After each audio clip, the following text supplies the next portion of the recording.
정비법의 이제 마지막 강의입니다. 비용 및 보칙입니다. 자, 우리 정비법이 6문제가 나오는데 상당히 어렵습니다. 그래서 이 정비법의 특히 뒷부분은 좀 까다롭게 문제가 나오는데 이거 끝까지 또 어려운 문제가 나왔습니다. 비용과 보칙. 자, 다행스러운 거는 문제가 많이 나오진 않기 때문에 한 6문제 정도만 풀어보시면 대충 시험에 나오는 부분들이 어디라는 걸 좀 확인할 수 있을 겁니다. 이 부분이 정비법의 완강입니다. 자, 1번 문제 보시면 정비사업을 도와주는 사람들이 전문 관리업자입니다. 그래서 우리 조합이라든가 뭐 추진위원회한테 업무를 위탁받아서 정비사업 하는데 여러 가지 행정적이나 법률적인 절차를 도와주는 사람들인데, 자, 일단 기본적으로 정비사업의 전문 관리업자에 관한 관리업자가 시도지사한테 등록하고 사업해야 되는데 어떤 사유가 생기면 필요적으로 등록을 취소하는 사유가 있습니다. 자, 일단 대표적인 게 거짓말하는 거죠. 또는 다른 사람한테 일을 제가 직접 업무를 해야 되는데 다른 사람한테 일을 시키는 거, 뭐 이런 것들이 있는데, 자, 일단 문제를 보셨을 때 거짓말을 하거나 아니면 다른 사람한테 일을 뭐 맡겨서 하거나 이런 거 하면 필요적 등록 취소입니다. 자, 1번 같이 등록 기준에 미달하게 된 때는 거짓말을 한 건 아니죠. 두 번째, 다른 사람한테 자기 성명을 사용하게 해서 이 정비법이 정한 업무를 수행하게 한 때, 자, 이게 이제 문제가 되죠. 자, 다른 사람한테 자기 성명을 사용하게 한 것은 일종의 거짓말입니다. 행정처한테 자기가 직접 일을 하는 것처럼 일종의 거짓말을 한 거기 때문에 이런 거 필요적 등록 취소라고 볼 수가 있습니다. 2번이 문제가 됩니다. 이거. 국토부 장관한테 보고를 허위로 한대. 자, 이거 거짓말을 한 거지만 이거는 보고상의 문제이기 때문에 자, 필수적 등록 취소는 아니고요. 자, 고의 과실로 자, 조합에게 계약금액의 뭐 3분의 1 이상의 재산상의 손실을 끼쳤을 때도 뭐 재산상의 손실 이런 것들은 뭐 거짓말한 거랑 관련이 없고, 자, 5번은 이것도 필수적 등록 취소가 되려면 필요적 등록 취소가 되려면 자, 최근 3년간 2회 이상 업무 정지 처분을 받았는데 이 처분 기간이 12개월을 초과할 때 우리가 필요적 등록 말소가 됩니다. 이것도 아닙니다. 근데 우리 거짓말을 한 게 여기 3번하고 2번하고 이게 문제가 되는데 어떤 업무를 수행하는 과정에서 거짓말을 했을 때가 필요적 등록 취소입니다. 이거는 이제 업무를 수행하는 건 아니고 이제 보고하는 과정이기 때문에 좀 거짓말을 했더라도 이거는 임의적인 등록 취소라든가 영업정지 사유로 봐야 됩니다. 자, 요즘 답이 2번으로 보시고요. 자, 해설을 좀 보겠습니다. 자, 지금 전문 관리업자가 되려면 자, 다음 사항을 추진위원회나 사업시행자로부터 위탁받아서 자, 업무를 해주거나 또는 자문 같은 거 할 때는 뭐 자본금 5억 이상 같은 요건을 갖춰가지고 시도지사한테 등록하거나 변경 등록을 해야 됩니다. 그러니까 전문 관리업을 하려면 기본적으로 자본금 5억 이상을 갖춰서 시도지사한테 등록하고 전문 관리업을 하면서 뭐 조합 설립 업무 같은 것들을 대신해주고 설계자 같은 것들이라든가 시공자 선정도 대신해주면서 업무를 지원해주고 사업 시행 계획의 인가 같은 것들을 대행해 줄 수 있고, 그러니까 우리가 조합 설립 인가 신청할 때 서류가 막 복잡하고 사업 시행 인가라든가 관리 처분계획 수립할 때 여러 가지 서류가 복잡하기 때문에 자, 그런 것들을 이제 할 수 있는 능력을 갖춘 이런 전문가들이 전문 관리업체가 되어서 정비사업의 업무를 대행을 해주는 겁니다. 자, 문제는 뭐냐면 시도지사한테 등록하고 사업을 해야 되는데 토지주택공사나 한국부동산원이 전문관리업을 할 수 있는데 자, 이런 공공기관은 등록하지 않고도 사업할 수가 있습니다. 자, 이거 우리가 아직 시험 문제 안 나왔지만 전문관리업자는 자본금 5억 이상 같은 걸 갖춰서 시도지사한테 등록을 하고 이런 업무를 대행해 주거나 여러 가지 지원 같은 걸 해줄 수가 있다는 것입니다. 다음 공공기관인 토지주택공사나 부동산원은 등록하지 않고도 전문관리업을 할 수가 있습니다. 자, 전문관리업 이거 중요합니다. 이거는 자, 전문관리업자가 동일한 정비사업을 하면서 자, 철거라든가 시공, 설계, 회계, 감사, 안전진단 같은 업무를 병행해서 수행할 수가 없습니다. 자, 이런 거는 아직 시험 문제가 안 나왔지만 이건 되게 중요한 지문으로 볼 수 있어야 됩니다.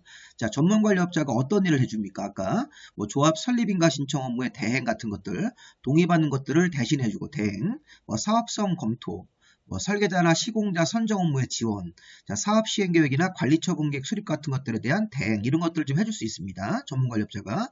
근데 그 어떤 조합 내에서 전문관리업자가 이런 일을 해주면서 철거 업무라든가 시공, 설계, 회계 감사, 재건축 진단, 요거 안전진단이 재건축 진단으로 이미 바뀌었습니다.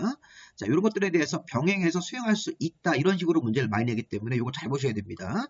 철거나 시공 같은 업무를 자, 동일한 정비 사업을 하면서는 병행할 수가 없고 다른 정비 사업에 가서는 철거나 시공 업무를 수행할 수가 있다고 해석해야 되겠죠. 자, 그다음 이제 민법의 위임에 관한 규정을 준용합니다. 그래서 보면 이 법에 규정된 사항을 제외하고는 자, 그래서 이 전문관리업체하고 그 다음에 이 조합하고의 관계는 이 법에 규정된 사항을 제외하고는 자, 민법의 위임에 관한 사항을 준용을 한다. 이렇게 이걸 뭐 대리에 관한 규정을 준용한다. 이렇게 바꿀 수 있으니까 이런 부분도 아직 시험 문제가 안 나왔지만 이 전문관리업자가 한 문제가 나올 가능성이 있기 때문에 좀 보시고 자, 그 다음에 이제 아까 문제 나왔던 게 뭡니까? 자, 등록 취소 사유. 자, 다음 어느 하나 사유가 있으면 등록을 취소하거나 1년 이내로 영업정지를 할 수 있다는데 1489는 등록을 취소해야 됩니다. 필요역 등록 취소죠. 그래서 거짓 부정 방법으로 서류를 내어서 등록했을 때 전문관리업자가 자기 업무를 직접 수행하지 않고 다른 사람한테 업무를 맡겼을 때 이게 필요적 등록 취소가 되는 것입니다. 자, 그 다음에 여기 보시면 뭐 보고를 갖다가 우리 보고를 아까 우리 하지 않거나 거짓으로 한 경우는 이거는 직접 활동을 하는 건 아니고 관청 업무 보고이기 때문에 이거는 등록을 필수적으로 취소하진 않고 여기 보십시오. 3년간 2회 이상 업무 정지를 받았는데 이 6개월이 아니라 12개월을 초과한 때 자, 다른 사람한테 자기 성명이나 상호를 사용하기 위해서 업무를 수행하거나 등록증을 대여한 것도 일종의 업무 수행 과정에서 거짓말한 거기 때문에 필수적 등록 취소가 됩니다. 자, 이렇게 4개가 있으니까 이런 거 가지고 아까처럼 문제를 낼 수 있습니다. 그래서 우리가 등록사업자 부분에 대해서 한번 정리해 보십시오. 시도지사에게 등록하고 등록 전문관리업을 수행할 수 있고 공공기관은 등록하지 않고도 전문관리업을 할 수가 있습니다. 자, 전문관리업자가 이런 일을 하면서 여러가지 대행 업무라든가 지원 업무를 해주면서 같은 정비사업 내에서 철거나 시공, 설계, 회계감사 업무를 자, 병행해서 수행할 수는 없고 다른 조합에 가서는 대행할 수 있는 것입니다. 동일한 정비사업을 하면서 이렇게 아까 전문관리업자가 기본 업무를 하면서 철거나 시공, 설계, 회계감사 업무를 병행해서 수행할 수가 없습니다. 자, 위임에 관한 규정을 준용을 한다. 이 법에 없는 내용은 등록 취소 사유가 4가지가 있다는 걸 한번 쭉 한번 체크해서 한번 보시기 바랍니다. 자, 앞으로 이제 공부를 하실 때 딱 어떤 내용을 보시면 좀 쟁점을 딱 찾으셔야 돼요. 그들이 공부 잘하는 방법 중에서 어떤 복잡한 내용이 있을 때 이걸 일일이 설명하려고 그러면 너무 복잡합니다. 어떤 게 포인트인지를 집어내고 공부하시는 게 되게 중요합니다. 그래서 제가 이제 기출문제가 다 거의 끝났으니까 이제 다시 또 우리가 이순환 이론 강의로 들어갈 겁니다. 이순환 이론 강의 할 때 그런 걸 집중적으로 보면서 여기서는 뭐가 중요합니다. 기출문제를 풀었으니까 기출문제를 토대로 해서 중요한 쟁점을 찾아가지고 관련 내용들을 다시 한번 우리가 이론 공부 순환할 수 있게 해드리겠습니다. 자, 그 다음에 여기 이제 뭐 등록 필수적 취소 같은 것들이 이렇게 있고, 이 분홍색이 아닌 부분들은 임의적 취소라든가 1년 내에서 영업 정지할 수 있도록 봐야 되겠습니다. 자, 2번 문제로 가보겠습니다. 청산금 문제. 자, 사실 이 부분은 우리 앞에서 푼 문제랑 거의 유사합니다. 청산금 문제에 관한 설명으로 틀린 것은 자, 원래 청산금이라는 것은 우리 사업 절차상 자, 소유권 이전 고시 후 청산금이라는 게 결정이 되어서 징수하거나 교부하도록 되어 있습니다. 자, 근데 우리 이제 앞에서 이런 거 배웠었죠. 총회 의결을 거쳐서 따로 정한 경우에는 관리처분계 외인가 후 소유권 이전 고시까지 청산금을 분할 징수하거나 분할 교부할 수 있습니다. 청산금의 징수 시점입니다. 이게 바로. 자, 잠깐 이 절차로 넘어오시면요. 원래 청산금의 징수나 교부 시점은 소유권 이전 고시 다음 날에 소유권이 확정되고 그 다음에 청산금이 확정되어서 징수 교부하는 겁니다. 자, 소유권 이전 고시 후 다음 날 소유권 이전 고시하고 나서 그 다음 날부터 청산금을 계산을 해서 확정한 다음에 자, 청산금 징수 교부 절차인데 자, 아까 좀 전에 자, 조합 총회에서 별도로 결정했을 때는 관리처분계획 인가 고시로부터 소유권 이전 고시일까지 이 사이에 청산금을 분할 징수하거나 분할 교부할 수가 있다는 것입니다. 원래 소유권 이전 고시 다음 날에 청산금이 확정돼서 징수 교부하는 것인데 이 앞에 절차로 올라가서 이 사이에서도 청산금을 분할 징수하거나 분할 교부할 수 있다. 이렇게 해석하시면 되겠습니다. 그다음에 우리가 2번 질문. 자, 종전에 소유하고 있던 토지의 가격이나 분양받은 대지 가격은 토지의 규모라든가 위치, 용도, 여러가지 이용 상황 등을 참작해서 평가해야 됩니다. 그래서 종전 토지 가격도 평가하고 앞으로 분양받을 대지라든가 이런 것들에 대한 평가할 때 자, 종전 그 토지의 여러가지 항목 등을 종합적으로 참작해서 평가해야 된다. 자, 여기 지금 1번 지문과 2번 지문은 앞에서 우리 풀었던 문제랑 거의 유사합니다. 자, 그 다음에 청산금을 납부할 자가 납부를 안 하는 경우에는 시장문수 등이 아닌 사업 시행자는 시장문수한테 청산금 징수를 위탁할 수 있고, 자, 그 다음에 징수한 금액의 100분의 4 정도의 수수료를 지급해야 됩니다. 시장문수 등한테. 그래서 기본적으로 청산금을 조합원들한테 부과했는데 안 내고 버티는 사람이 있으면 시장문수 등이 아닌 사업 시행자인 조합은 시장문수 등한테 청산금 징수를 위탁할 수 있고 시장문수 등이 강제로 징수해주고 시장문수 등한테 징수한 금액의 100분의 4 정도의 수수료를 지급해야 됩니다. 자, 청산금을 징수할 권리 이런 것들은 소유권 이전 고시로부터 5년간 행사하지 않으면 소멸한다. 자, 이거 맞습니까? 틀립니까? 자, 5년은 맞는데 기산점이 공포에서는 언제부터 시작하는 기산점이 소유권 이전 고시일 다음 날로부터입니다. 다음 날부터 5년간 행사하지 않으면 소멸한다는 거기 때문에 이 기산점을 잘 보시면서 이 5년을 계산해야 됩니다. 자, 4번 틀렸습니다. 소유권 이전 고시일 다음 날로부터 5년간 행사하지 않으면 소멸한다. 자, 5번. 정비사업의 시행지역 안에 있는 건축물의 저당권을 설정한 권리자는, 그래서 건축물의 저당권이 설정되어 있으니까 그 건축물 소유자가 나중에 이제 나중에 정비 사업이 끝난 다음에 새로운 건물을 받아야 되는데, 건물을 받지 않고 현금 청산 받으면 현금 청산으로 나오는 청산금에 대해서 저당권자가 지급하기 전에 압류해가지고 저당권을 행사할 수 있는 것입니다. 이렇게 앞에서 우리 보신 지문하고 거의 유사합니다. 정답을 4번으로 봐야 되겠죠. 자, 문제 번호가 요거 2번입니다. 요거 1번이 아니라 2번에 정답 4번으로 보시고 나머지 내용들은 다 보시면 되겠습니다. 자, 우리 청산건도 사실은 앞에 8번째 테마에서 본 건데 요거를 한번 다시 한번 보세요. 자, 사업 시행자는 소유권 이전 고시가 있은 후 종전 토지 가격과 분양받을 대지 등의 차액을 청산금으로 계산해서 징수하고 지급해야 됩니다. 그래서 원칙적으로 이게 청산금을 징수 지급하는 시기는 소유권 이전 고시가 있은 후기 때문에 소유권 이전 고시가 되고 나서 그 다음 날부터 청산금을 계산해서 징수 지급해야 된다. 다만 여기 보시면 총회 의결 같은 걸 거쳐서 따로 정하면 관리처분계획 인가일로부터 소유권 이전 고시일까지 분할해서 징수하거나 분할 지급할 수가 있습니다. 자, 청산금을 징수할 권리는 소유권 이전 고시일 다음 날로부터 계산해가지고 5년간 행사를 해야 됩니다. 소멸시효가 있기 때문에. 자, 시군구청장, 시장군수, 구청장 같은 사업시행자가 시장군수 등 이래서 시장군수 구청장이죠. 이런 사람들한테 청산금 징수를 위탁할 수 있고 시장군수 등이 청산금을 대신 받아주면 징수한 금액의 100분의 4의 수수료를 지급해야 됩니다.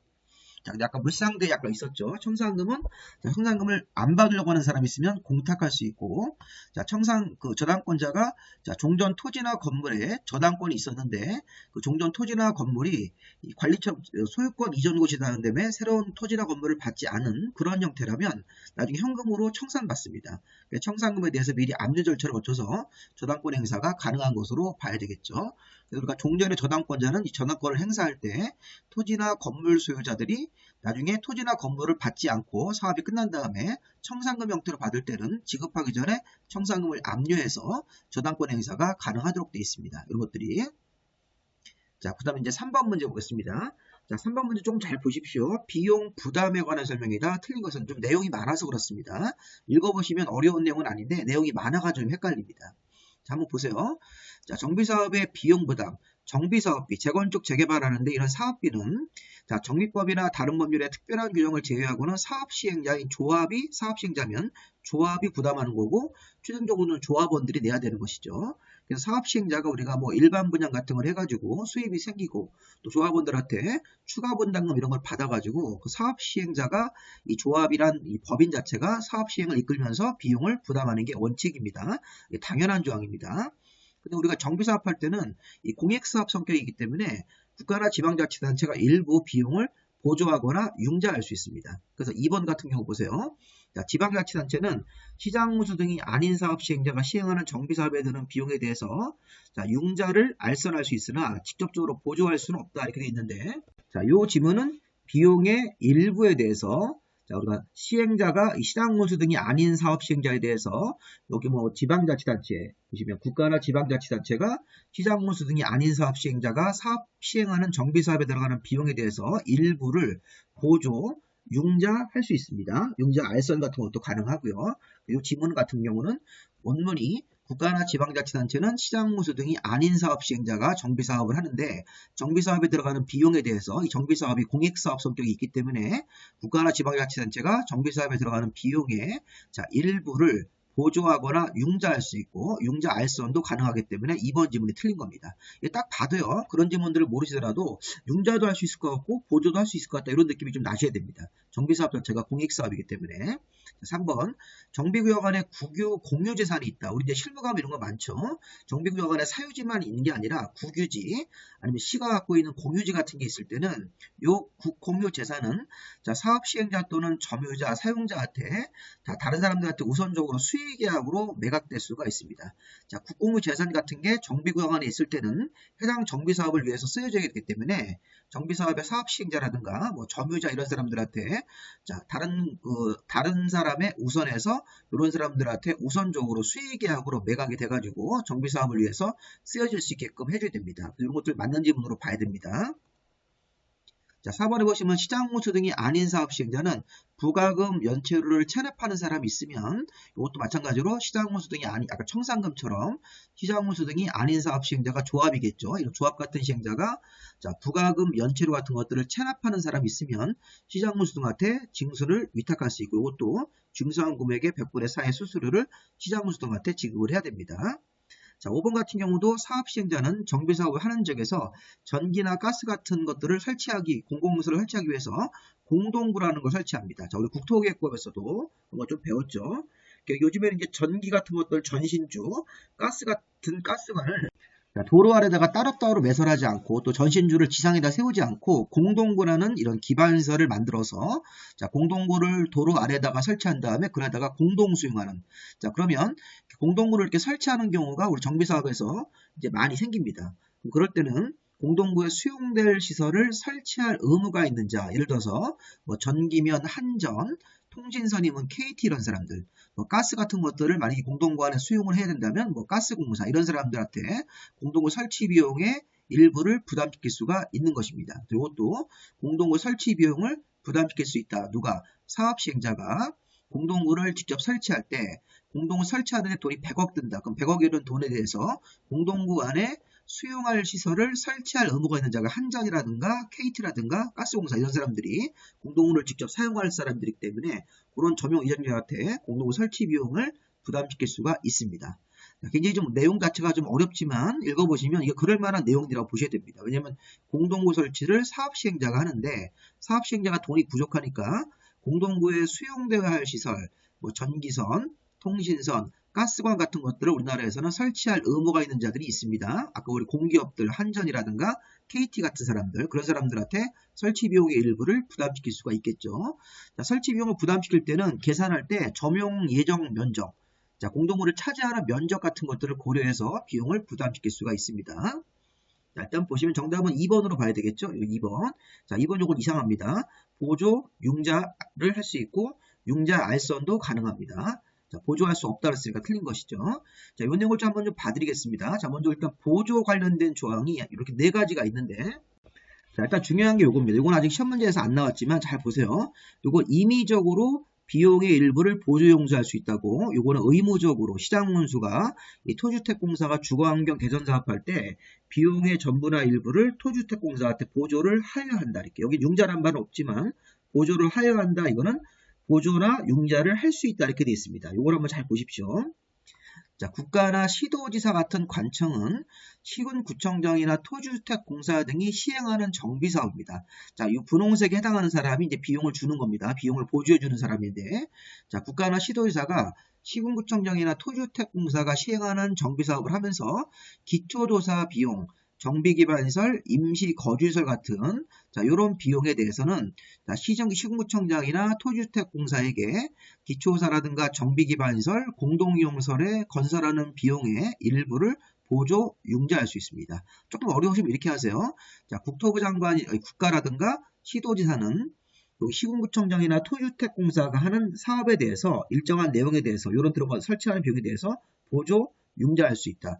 국가나 시도지사는 비용의 일부를 보조 융자할 수 있다.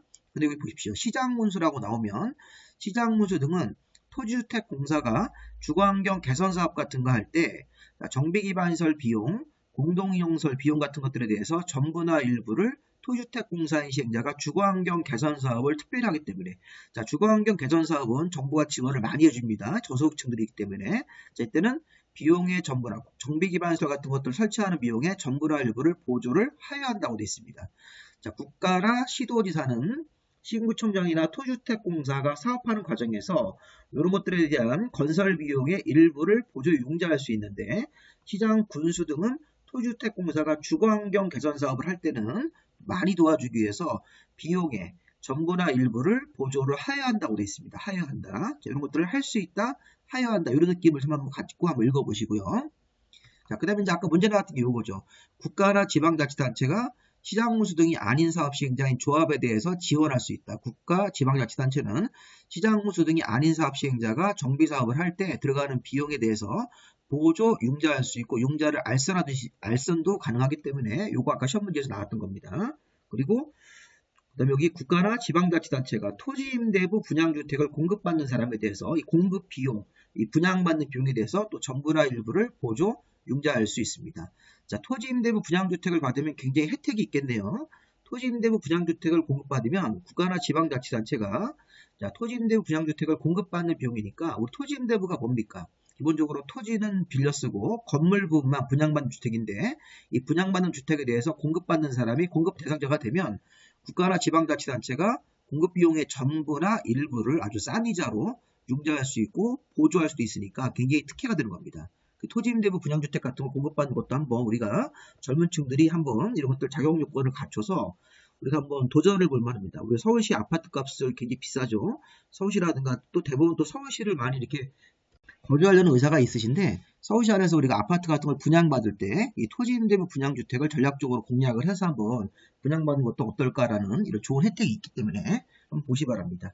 자, 이런 것들이 우리 보조에 관한 조항이 4가지가 있는데 읽어봐도 좀 머리가 안 들어오시면 국가나 시도지사는 보조 융자할 수 있다고 시장군수 같은 사람들은 시장군수 같은 관청은 어떤 비용에 대해서 전부나 일부를 토주택공사 같은 시행자한테 보조를 하여야 한다. 왜 이게 하여야 한답니까? 주거환경 개선 사업이기 때문에 이게 확실하게 도와주기 위해서 의무조항으로 보조를 하여야 한다고 되어 있습니다. 융자란 말은 안 써 있지만 그리고 여기 국가나 지방자치단체가 시장군수 등이 아닌 사업 시행자에 대해서도 정비사업에 들어가는 비용의 일부를 보조, 융자할 수 있고 융자를 알선도 할 수 있습니다. 자, 토지임대부 분양주택을 공급받을 때 이 공급 비용도 국가나 지방자치단체가 전부나 일부를 보조, 융자할 수가 있습니다. 자, 이런 부분들 한번 쭉 읽어보시고요. 자, 그 다음에 우리 보조, 융자 말고 이제 정비사업을 할 때 비용을 누가 부담하는 거냐? 원칙. 자, 정비사업비는 이 법이나 다른 법률의 특별한 규정을 제외하고는 사업 시행자가 부담하는 게 원칙이죠. 자, 그런데 우리가 시장군수 등이 아닌 사업 시행자가 시행을 할 때 여기 주요 기반시설 9가지에 대해서 건설 요거 주요 기반시설 9가지 같은 것들이라든가 공동이용설 이런 거에 대해서 건설에 소요되는 비용의 전부나 일부를 또 부담할 수 있습니다. 이런 식으로 해서 시장군수 등이 도와주는 거죠.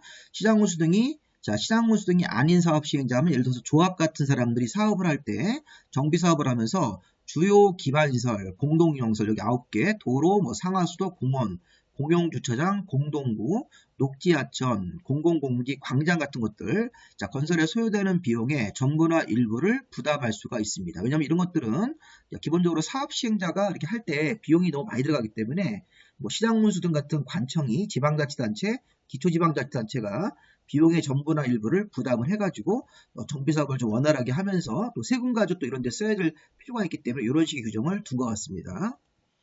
자, 그 다음에 이제 우리 정비기반설의 관리자가 현저한 이익을 받으면 어떤 사업을 하면서 이익을 받은 사람이 있으면 돈을 내라고 요구할 수 있겠죠. 자, 이것도 보시면 시장군수 등이 그가 시행하는 정비사업으로 현저한 이익을 받은 정비기반설의 관리자가 있다. 그러면 정비사업비의 일부를 그 관리자랑 협의해서 부담시킬 수가 있고 일부를 부담시킬 때 부담비용의 초액은 소요되는 비용의 3분의 1을 초과해서는 안 됩니다.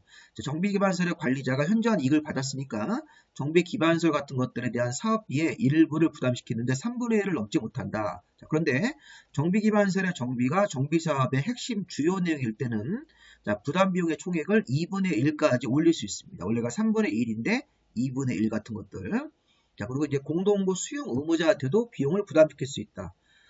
이거 아까 문제 나왔던 거죠. 사업 시행자가 정비사업을 시행하는 과정에서 전기나 가스 같은 공급시설을 설치하기 위해서 공동구에다가 사업 시행자가 이런 공동구 같은 걸 설치해가지고 전기나 가스를 공동구 안에 이렇게 수용하고자 하는 경우에 공동구에 수용할 시설 설치 의무가 있는 자가 바로 이게 점용 예정자입니다. 전기선임은 한전, 통신선이면 KT, 뭐 가스관이면 뭐 가스공사, 자, 수도관 같은 경우는 뭐 상수도 사업본부 이런 점용 예정자들한테 비용을 부담시킬 수가 있습니다. 자, 비용 부담시킬 때는 요 밑에 아래 보시면 설치 비용을 공동구 점용 예정자가 공동구에 수용할 설 설치 의무가 있는 사람입니다. 요 분홍색 표현이 요 밑에 점용 예정자로 보시면 되겠습니다. 한전이라든가 KT, 가스공사 이런 사람들한테 설치 비용을 부담시킬 때는 공동구 점용 예정 면적 비율에 따르게 되어 있습니다. 공동구를 많이 차지하는 사람이 많이 비용을 내도록 되어 있는 것입니다. 자, 이런 내용들 한번 쭉 보시고요. 자, 우리 4번 문제. 청산금 및 비용 부담에 관한 설명이다. 옳은 것은. 자, 요건 좀 상대적으로 좀 평이합니다. 청산금을 징수할 권리 1번은 자, 소유권 이전 고시일로부터 3년간 행사하지 않으면 소멸하는 게 또 틀렸죠. 계속 나오네요.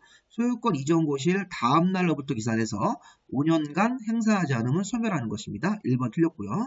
정비구역 안에 국공유 재산이 있으면 정비사업 외의 목적으로 매각 양도될 수가 없습니다. 이거 맞습니다. 자, 그래서 국공유 재산 같은 경우를 국가라든가 지방자치단체가 정비구역 안에 있으면 함부로 다른 목적으로 팔지 말고 정비사업 외의 목적으로 매각 양도할 수 없고, 그리고 나중에 이제 이거 수의계약 형태로 사업시행자한테 이렇게 공급할 수 있으니까 국공유 재산 같은 경우도 정비구역 안에 있을 때는 매각 양도가 제한됩니다. 자, 3번 청산금을 지급받을 자가 받기를 거부하면 사업시행에 대한 청산금을 공탁할 수가 있습니다. 자, 틀렸네요. 공탁할 수 없다. 틀렸습니다. 2번이 맞고 1번, 3번은 다 틀렸네요. 정답은 2번으로 이미 나왔습니다. 자, 시장무수 등이 아닌 시행자는 부가금을 체납하는 사람이 있으면 자, 지방세 체납 처분예에 따라서 부가징수할 수가 있습니다. 자, 어떤 절차를 거쳐서 청산금을 부가금이라든가 청산금을 체납하는 사람이 있으면 시장무수 등이 아닌 시행자는 시장무수 등한테 징수를 위탁해서 위탁받은 시장무수 등이 지방세 체납 처분예에 따라서 강제로 부가징수할 수가 있으니까 부가징수할 수 없다는 것은 틀린 지문입니다. 자, 5번에 국가나 지방자치단체는 토지임대 및 분양주택을 공급받는 사람이 있으면 자, 공급받는 비용의 전부나 일부를 보조 융자할 수가 있습니다. 자, 보조 융자할 수 있기 때문에 비용의 전부나 일부를 보조 융자할 수가 있는 그런 큰 혜택이 있습니다. 우리가 이제 앞으로 젊은 세대가 서울시에 주택을 마련할 때 꼭 일반 아파트 사지 마시고 이런 토지임대 분양주택을 아주 저렴하게 분양받아서 또 여러 가지 이제 예산 같은 거 세워가지고 분양받을 수 있고 국가나 지방자치단체가 비용의 전부나 일부를 보조용자할 수 있으니까 이런 걸 잘 활용을 해서 집장만 같은 거 하시는데 많이 도움이 되시고 또 애기도 많이 낳고 우리가 이렇게 되겠죠. 자, 정답은 이거 2번으로 봐야 되겠습니다. 자, 조금 우리 보충 설명을 드리면 국공유지 처분이라는 관련 조항이 있는데 자, 시장무수 등이 사업시행계획 같은 거 인가하는 과정에서 그 안에 국공유 재산이 포함되어 있을 때는 미리 국공유재산관리청과 협의해야 되고 관리청은 20일 안에 의견을 제시해야 됩니다. 참고로 보시고 자, 정비구역 안에 국공유 재산이 있을 때는 정비사업 외의 목적으로 매각 양도할 수 없습니다. 좀 전에 보신 겁니다.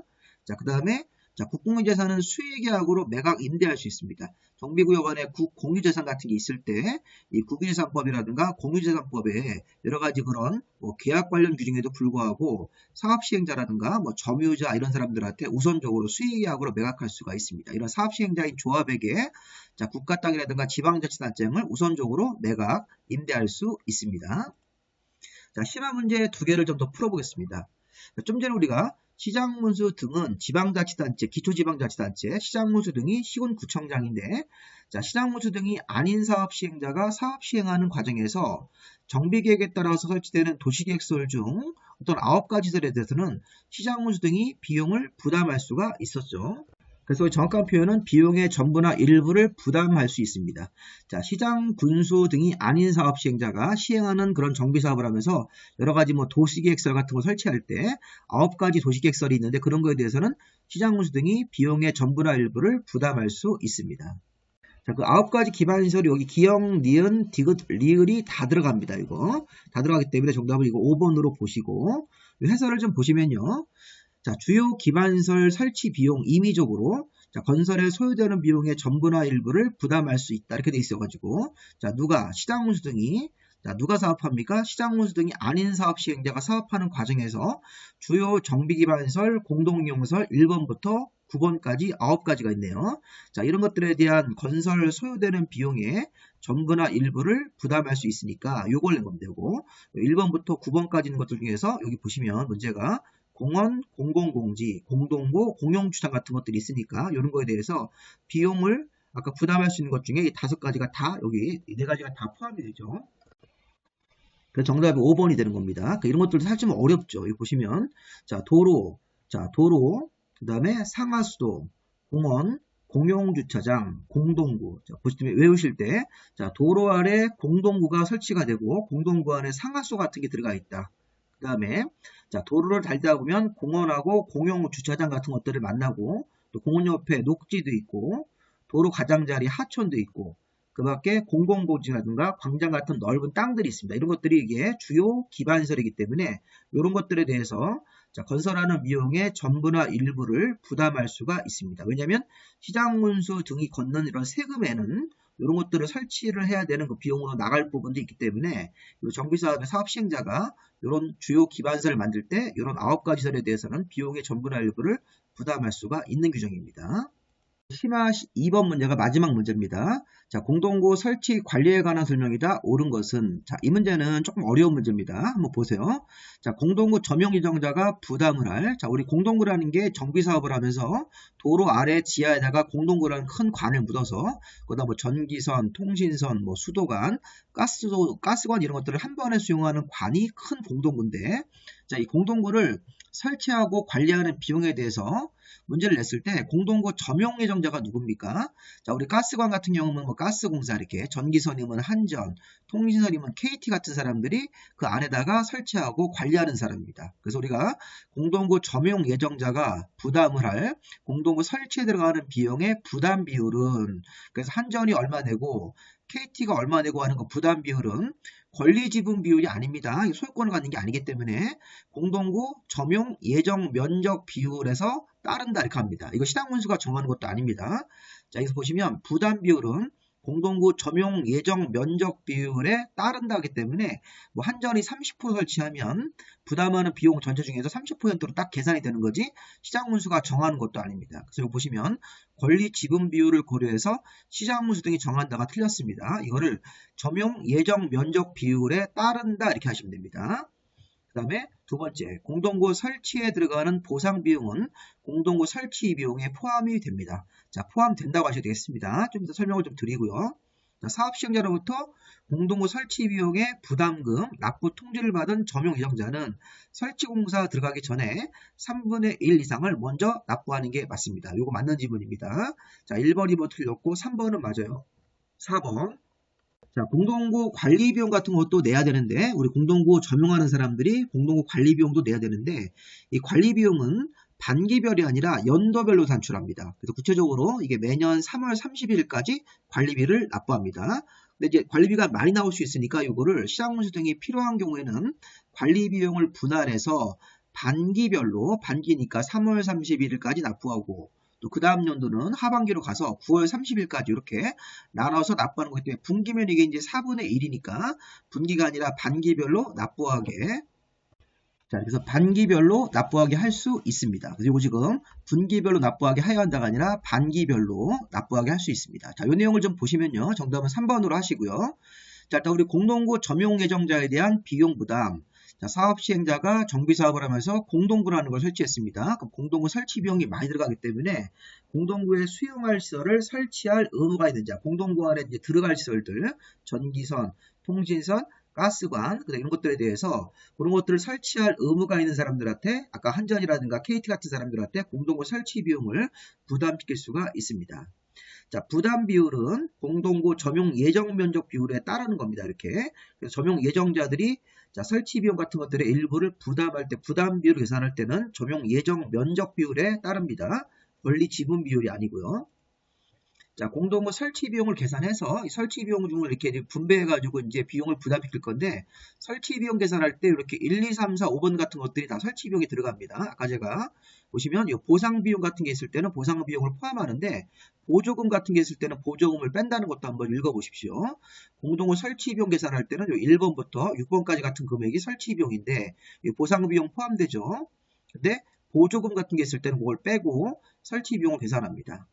그리고 자, 공동구 설치 비용 같은 것들을 부담시킬 때 보시면 사업 시행 계획에 인가고시가 있고 나서 공동구 설치 비용 같은 것들을 납부하라고 통지하는데, 자, 보시면, 자, 납부 시기 같은 것들이 공동구 점용 예정자가 설치공사 들어가기 전까지 3분의 1 이상을 먼저 납부해야 됩니다. 요거 아까 시험 문제 나왔던 것이죠. 자, 공동구 설치할 때 이렇게 시행규칙 같은 것도 세부적인 걸 문제를 낸 겁니다. 자, 공동구 관리비용, 시장문수가 공동구 전체를 관리하고, 그리고 공동구 관리비용 같은 경우도 점용하는 사람들한테 부담시킬 수가 있습니다. 자, 공동구 관리 같은 것들에 대한 부담 비율은 점용 예정 면적 비율을 또 고려해서 시장문수가 정하게 돼 있죠. 자, 관리비용은 연도별로 산출해서 부과하고, 자, 납입기한은 연도별이기 때문에 매년 3월 30일까지인데, 다만 필요한 경우에는 2회로 분할해서, 그러니까 이제 이게 반기가 되겠죠? 분기가 아니라 반기별로 납부하게 할 수 있습니다. 3월 31일, 9월 30일을 이렇게 마감일로 해가지고서, 이런 것들이 아까 시험 문제 나왔으니까, 그런 부분을 한번 체크해 보시기 바랍니다. 자, 정비법 어려운 문제를 푸느라고 고생 많이 하셨고요. 정비법에서는 심한 문제 같은 경우가 어렵고 너무 세부적이면 그냥 빼고 하십시오. 빼고 하시고 기본 문제 같은 것만 잘 보셔도 충분히 우리가 합격할 수 있는 점수가 나옵니다. 자, 여기까지 마무리하겠습니다. 구독과 좋아요 좀 부탁드리겠습니다.